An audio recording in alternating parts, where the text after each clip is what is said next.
Sinzi niba warigeze wisanga muri situation aho usanga abana bari amatushe ya za telecommande kuzibura cyangwa se gusaza kwa buri munsi kw'amabateri yazo. Uyu munsi ngufitiye igisubizo ku bantu bafite iyi telefone.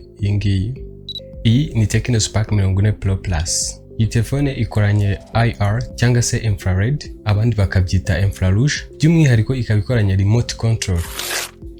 Iyi remote control ikoranye n'ino telefone ikorana n'amabrand ya televiziyo asaga 2160. Igakorana kandi n'amabrand ya air condition asaga 1220. Naho amafan nayo ya air condition asaga 550.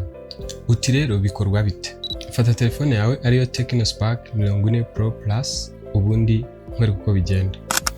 Uraza kumanura control panel, ukande kuri kano kantu, ubundi ukande kuri kano kamenyetso ko guteranya, uhitemo device ushaka gushakira remote control. Hari TV box, air conditioner n'utundi tuntu twinshi. Then reka duhitemo televiziyo, dutegereze duhe brand, duhitemo brand ya televiziyo dushaka gushakira remote control.